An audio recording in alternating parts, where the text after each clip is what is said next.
You're listening to the Veterinary Innovation Podcast.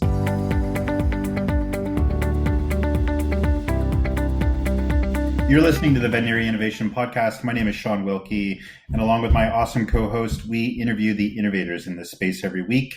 Really excited to have my friend Nicole on this episode. Ivan, why don't you go ahead and introduce her? Hi, I'm Ivan Zach, and we're talking today to Nicole Clausen. And we are going to talk about innovation in the inventory management space.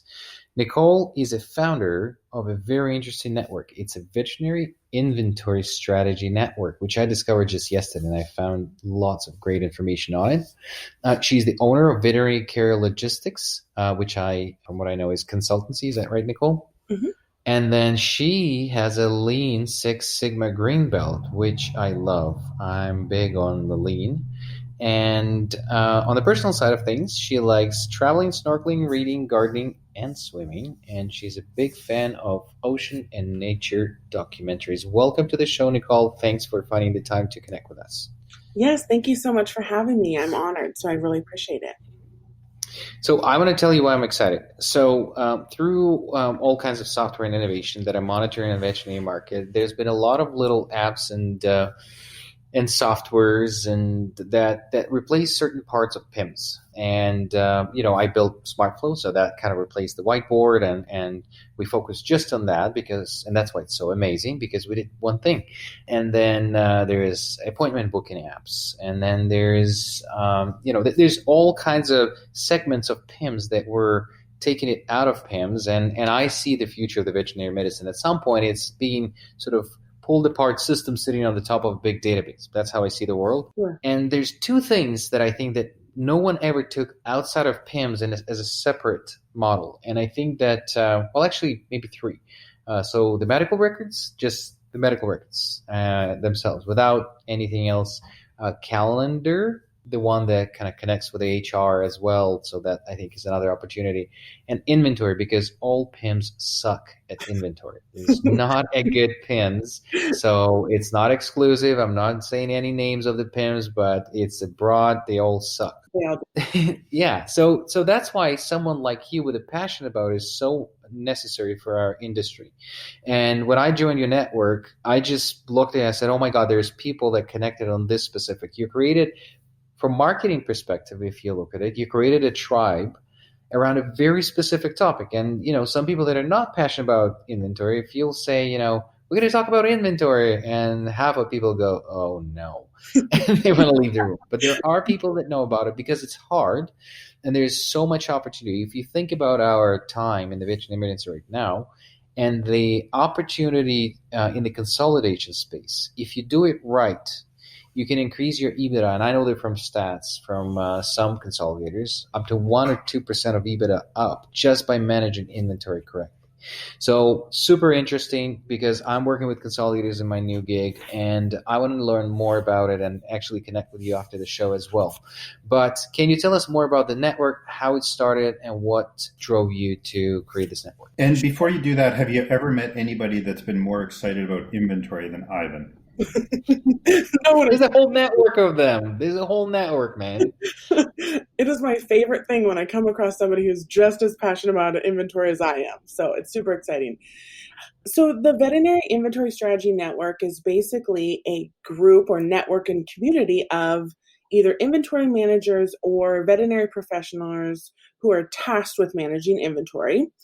And, I host weekly webinars, there's group coaching, there's a lot of information, that really helps people to kind of elevate their inventory. And it really started from a couple different reasons. So prior to starting the network, I have a very large Facebook group of inventory managers as well. And so the biggest reason why I wanted to create this is a space for inventory managers to really transform their inventory together. And so prior to this, I was doing consulting work and working one-on-one with practices, but I'm only one person. And I've realized very quickly that the vast majority of practices need help with this.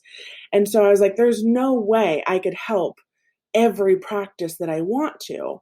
And so I was like, what if we all work together to improve our inventory And all of a sudden, we're like raising up the whole veterinary industry because we have inventory managers now that are knowledgeable and they're passionate and they want to improve their practices and they want to take their practices to the next level. So that's kind of really what inspired me to do this. And also, from like kind of a more frustrating standpoint, is Facebook sometimes will censor and remove posts discussing what they think is like medication sales because it's against their community guidelines to sell medications. And so what we were finding is people are like, oh, this such and such is on back order. Where can I find it? Facebook would actually remove that post because they felt it went against their community guidelines. And so I was worried we were going to lose our whole network right then and there. I thought they do it only with Shawn's posts. I got no fight in me. Today. This whole quarantine thing's really cramping my style. So you created the network of people through Facebook and then transitioned them onto your platform, which is, for one, very difficult to do. Yeah. How many people do you have on your Facebook group? So I think as it stands right now, I think I'm just a hair over 5,000. Okay, so there's 5,000 people, Shawn, that like talking about inventory. And so then you're transitioning. How many people on your network? I think I'm over 800 now on the network. That's awesome. And then basically what kind of topics do you guys discuss? So if it has to do with inventory, we're talking about it, right? So we have controlled substances, we have, organization, we have software system, we have barcode scanners, we have strategy. If it has to do with inventory, we're talking about it. With your interest, you created a Facebook page, and I don't know how much experience you have in marketing, but you created 5,000 followers. I don't think we ever had 5,000 followers with 600 clinics on board when I left SmartFlow. And then you transitioned them to another platform. So that's really a true tribe. I don't know if you heard about Seth Godin. He's like a god of marketing, and he wrote this book about the tribes and how we create them. So that's very powerful from the marketing perspective, and I compliment you on that. But then again, considering the topic that Shawn probably don't know much about, this is actually an extra bonus to that. So can you tell us more about some more innovative things in the inventory space? Because there's all what you just mentioned. There's barcoding, there's cabinets like cubics, there's PIM system connecting to those. So what is the most innovative thing that you've talked about recently? It's not necessarily innovative, but it's almost going back to the basics and discovering a strategy that works best for their practice. And so I think then with that becomes and leads to kind of like this innovation and inspiration, right? Because if we understand the basics and we've implemented the basics, then we have room to like really grow this, and we can start bringing in the cubics and we can start really transforming and using our inventory as a profit center to kind of reinvest and our practices, we can add different modalities. Like there's so many different options when we truly have the basics down. And so I think in that essence, the basics really become the innovation, if that makes sense. Yeah, it totally does. It's really interesting. I mean, and I think that's true in almost all businesses. It's kind of getting back to the fundamentals. It's so easy to complicate things. It's so easy to, build systems that make sense when you think about them. And then when you try to implement them, they're so complex that they can't kind of go anywhere. And I'm sure that inventory management is one of these things where somebody's not like, oh, please pick me, let me be the inventory manager. So I'm sure there's situations where you have somebody that started something and they thought they had a bunch of great ideas, and then somebody else jumped in and didn't understand it. Mm-hmm. And so I think that kind of trip back to the basics is probably, it seems kind of almost strange, but it's probably, like you said, the most innovative thing is just to kind of cover the bases. Absolutely. I have found, so when I first started managing inventory, really my only training in the beginning was when you shake a bottle and it feels low, you order it. And I have found like people laugh because they have the same experience, right? And so it's just kind of like this total lack of training where it's usually like the lowest man on the totem pole is kind of given the responsibilities of inventory because no one wants to touch it with a 10-foot pole. So it's kind of an interesting dynamic for sure. So then my next question is, what's the strangest thing that you've ever seen as you went in and tried to help people with these systems? Oh, that is a very good question. So I have seen some very far expired products. I mean, we're talking like, 80s and 90s. I've seen like equipment from like the 60s and 70s. Yeah. Pretty Wow. special stuff. Mhm. But to your comment, Shawn, like I actually know quite a few technicians or nurses, veterinary nurses that went into inventory management because that's another route to take. Yeah.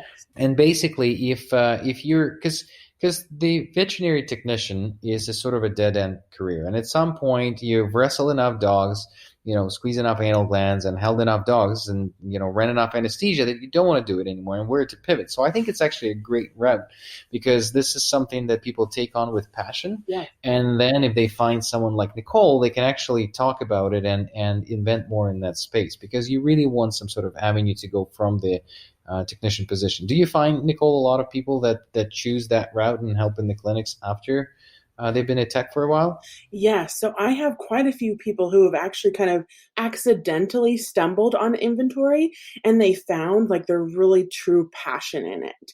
And so it's really kind of exciting for me, of course, because I'm just as passionate, but I have found like practice managers, veterinary assistants, technicians, like you name it, and they are like gung ho passionate about inventory. And it is so cool to see. So it's really exciting when you have these people who really spark something in them and they kind of like want to build a career around it, and they really want to take this and make it their own. So in the consultancy, do you work more with individual clinics or do you work with any consolidators as a group? So I mostly work with individual practices. So what I do on the consultant side is, I implement a system for them right then and there. So I arrive on site. I work with their practice management system. I work with their team and we put together a system that works for them, long term, right? It's going to be like realistic to like monitor and keep up and, maintain throughout, long term. So we're looking at kind of like the long term game. So that's kind of what I do on the consultancy side, rather than work with the consolidators and stuff like that. Do you have any metrics that you incorporate when you deploy this, and then you could monitor their success and actually look back and say, look, this is where you guys were, and then is it a one-time engagement, or you actually do get sort of the discovery, you kind of find the gap and opportunities, and then you become long-term relationship with these clinics where you help them tweak the system? Yes, exactly. So I'm, in it for the long term. And so some of the things that I look at, cost of goods sold, I look at their turnover, their inventory turnover, I look at the amount of inventory that they have on hand. And so those are kind of the main benchmarks that I use to kind of monitor their success. And so I do like a lot of inventory audits where I can, even from a distance, look to see how that practice is going and see where they need to be. Excellent. And we are going either complement or slash, and we can do either one, Cubics right now, because I know those guys for a while. Great guys. Mixed reviews of the technology. Right now, I talked to them in the last trade show. They have very innovative things coming onto the market, not only on the forefront, but also the back end of the solution. Mm-hmm. Can you tell us, what do you feel about let's not say Cubics, even though I did, let's say just cabinet solutions. What do you think about them? So I think that cabinet solutions, there's great opportunity there. But I have seen it where practices, they don't really understand how to integrate it and implement it well. And so it just turns into a very expensive storage cabinet. But if you have somebody who, has the training and the knowledge to implement it well, it's fire, right? Because it removes a lot of like this kind of not really human element to it, but it really helps to streamline your entire process. But having somebody who's knowledgeable and passionate about it is key because it's not kind of like a one and done type of a situation, so having that person who's trained and ready is going to be really key to integrating that. Nicole, I imagine that some of the practices that you've worked with, you've saved them a bundle of money once they started to pay attention to the problem. Can you talk to us about some maybe concrete examples of where you've gone in and you've seen this, runaway cart and what you were able to do and what the clients thought about it? Yeah. So a lot of times they kind of like make back my fee before I've even left the building.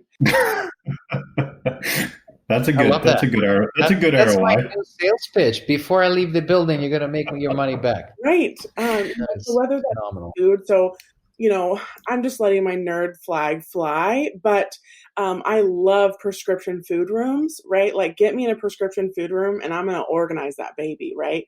So, it's like whether we have like all this outdated food or food that's not selling, we pull it off the shelf, get it returned, so that again, we're just having what we need truly on the shelf. And so I have helped practices, reduce their cost of goods. I would say on average, usually between like 5 and 10%, so in some practices this translate to, tens, if not hundreds of thousands of dollars per year. And especially like labor time too. So not only are you looking at it from a cost of goods perspective, but it's also having a system in place and that's streamlined, your labor costs go down as well because, you have somebody who's trained, in charge, they know what they need to be doing, and it's no longer kind of an extra laborious process, if that makes sense. Yeah, it makes tons of sense. Yeah, it's really interesting. I mean, the thing that I can't help but say is just your enthusiasm for this one small piece of veterinary medicine is infectious. Like, it's really interesting. We're so laser focused on a large part of any business is inventory management, but just to see how excited you are, I'm sure you're going to be getting some calls after our show. It's been a lot of fun. I mean, really, I could talk inventory all day, every day. And I think, blessed is kind of like an overused word, but I truly do feel it when I get to work with such passionate people and manage inventory. I mean, really, you can't get much better, I feel like. That's awesome. Well, we have a couple questions that we usually ask at the end of the show.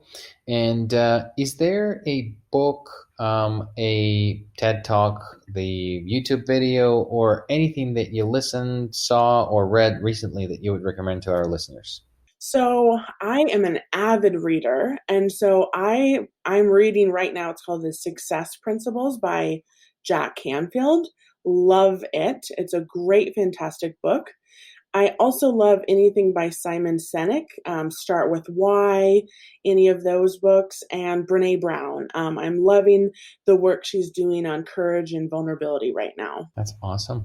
And is there anybody in your network that you would recommend us inviting on the show? So Alex Cates of Vet Cove, for sure. That's right. We never invited him. That would be great. Yeah. Yep. So he is great. He is fantastic. And there's another gentleman, the name of Rivers. I can get you his contact information, but he would be a great person to have. Thank you so much for listening to the Veterinary Innovation Podcast. If you want to hear about our new episodes, please follow us on any social media channel. Also, you can check out our website at veterinaryinnovationpodcast.com. See you next week.